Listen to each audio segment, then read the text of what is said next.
Je vous ai préparé, chers amis, un cours complet sur un élément indispensable pour votre anglais et une fois n'est pas coutume, à la fois à l'oral et à l'écrit. Il s'agit des connecteurs logiques ou appelés aussi mots de liaison. Et on va commencer par le plus simple qui sert à ajouter une idée. 3 lettres. Il s'agit de and.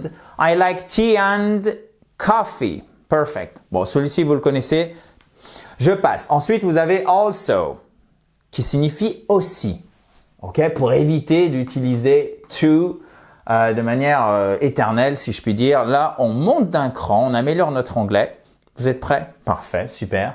She's smart and also very kind. Elle est gentille, elle est intelligente et aussi très gentille. Alors, vous pouvez aussi dire nice si vous avez envie, mais kind, c'est vraiment la gentillesse. Nice, ça tire sur le aimable, si je puis dire. Et ensuite, là on monte aussi d'un cran. De plus, moreover. So, he's a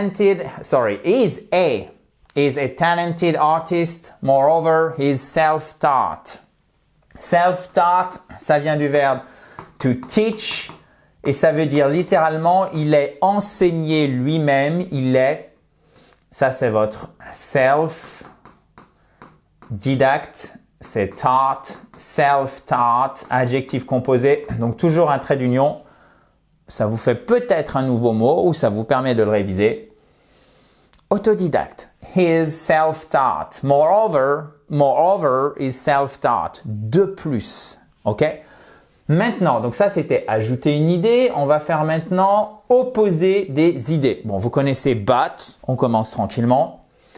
I wanted to go outside, but it started raining, ok? Mais il s'est mis à pleuvoir. Vous pourriez dire aussi, but it started to rain. J'anticipe d'éventuels commentaires. Juste en dessous, vous mettez une virgule si en fait chaque phrase peut être utilisée de manière indépendante. Donc regardez, it started raining. Il a commencé à pleuvoir. Ok, ça peut marcher, ça fait une vraie phrase. Donc, il faut bien mettre la virgule. I wanted to go outside, c'est aussi une vraie phrase. C'est pour ça que ces deux propositions peuvent fonctionner. Donc, ça, c'est la première de manière indépendante, ce qui fait que vous mettez bien la virgule ici. Je sais, je gribouille. Je pense que vous ne m'en tiendrez pas rigueur. D'ailleurs, je ne vous en tiendrai pas rigueur, chers amis, si vous répétez ou faites l'erreur. Quant à la la prononciation de ce mot. However. Mais maintenant, vous le savez, donc plus d'erreur, ce n'est pas however. Attention, on ne le prononce pas.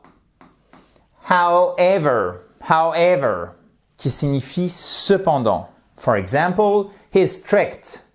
However, he's fair. Il est strict, cependant, il est juste. Alors, vous pouvez bien évidemment tout télécharger, chers amis, faire le quiz d'application. Pour ceci, il suffit, c'est en accès libre, de cliquer sur le i en haut à droite ou sur le lien qui est juste en dessous, notamment si vous êtes sur mobile ou sur tablette. Vous avez un petit insert vidéo pour vous montrer où le récupérer. On the other hand, en revanche, I like the taste of chocolate. On the other hand, sur l'autre main, littéralement, I'm allergic to it. J'y suis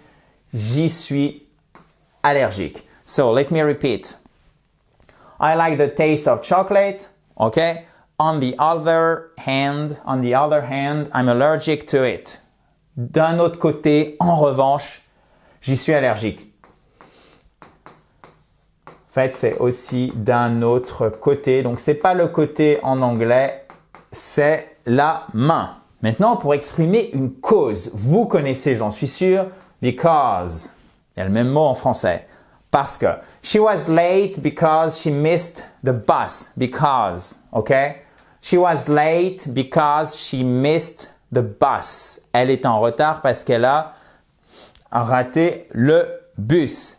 Ensuite, vous connaissez since, mais vous le connaissez avec une date ou un point dans le temps, souvent. Et là, ça veut dire... Allô? Oui? OK. Depuis, exactement. Mais since veut aussi dire, chers amis, puisque, par exemple, since you're not hungry, we can eat later. Puisque tu n'as pas faim, nous pouvons manger plus tard. Et as est aussi un mot de liaison qui signifie comme, mais au sens de à cause de, d'accord? Ce n'est pas que le comme de la comparaison. As it is raining, we'll stay inside. As it is raining, we'll stay inside. Comme puisque il pleut, nous resterons à l'intérieur. Will. Donc vous avez bien votre futur simple ici. Maintenant, c'est plus la cause, c'est la conséquence. Vous connaissez so. So, for example. Donc, par exemple. He was tired, so he went to bed early. Il était fatigué, donc il allait se coucher tôt. Very nice. Ensuite, vous connaissez peut-être, donc là on monte toujours d'un cran. Therefore, she didn't study, therefore she failed the test. Elle a échoué à l'examen. Vous voyez que ici, il faut une préposition pour introduire notre complément. Ne tombez pas dans le panneau, vous n'en avez pas quelque chose. To fail the test, c'est échouer à l'examen, d'accord? Therefore, par conséquent. As a result, littéralement comme un résultat, en conséquence. He trained all day. As a result, the match was postponed. Donc, postponed. Yes, perfect. He trained all day. Par conséquent, as a result, the match was postponed. OK? Perfect. Ensuite, ça tombe bien. Pour donner un exemple, for example, vous le connaissez, there are many fruits I love. Fruits, pas fruits ou fright. Non, fruits. Fruits. All right? There are many fruits I love, for example, strawberries. Et vous, ça fait longtemps que je n'en ai pas parlé de ce fameux accent tonique. Quand vous avez une apostrophe ici, la syllabe qui est juste derrière, donc ça on le voit dans la phonétique, c'est la syllabe qui est accentuée en anglais. Ceci est la colonne vertébrale de la prononciation de n'importe quel mot. La présence de cet accent tonique qu'on retrouve dans tous les mots qui ont, et là tout le monde chante en chœur, puisque je radote et vous l'avez déjà entendu souvent, tous les mots qui ont 2 syllabes ou plus exactement. Et ici, c'est le cas de strawberry, strawberries au pluriel. Nous avons 2 syllabes. L'accent tonique se trouve sur la première. Strawberries and apples pour le coup. There are many fruits I love. For example, strawberries and apples. All right. Maintenant, pour donner un exemple, vous n'avez pas que for example, vous avez aussi such as, tel que. Assez facile à retenir, donc vous pourriez peut-être cherchez à l'employer activement dans vos écrits et ou dans vos oraux en anglais. There are beautiful places in Europe, such as Paris and Rome. Absolutely. Et on met bien une majuscule à Paris, Rome. OK? There are beautiful places in Europe, such as Paris and Rome. Ensuite, et nous concluons dans la joie et la bonne humeur, c'est le cas de le dire, puisque, chers amis, nous allons voir comment dire. Conclure une idée, comment faire? In conclusion, ok, facile, mais c'est pas at conclusion, non, c'est bien in. Ceci dit, en et in, ça se ressemble tellement en français que ça va être intuitif pour nous francophones quant à mémoriser cette expression. In conclusion, learning a new language is challenging but rewarding. En conclusion, apprendre une nouvelle langue est un défi. Challenging, challenge. C'est le défi. It is challenging. C'est un défi. But rewarding. Littéralement, ça veut dire récompensant parce que reward,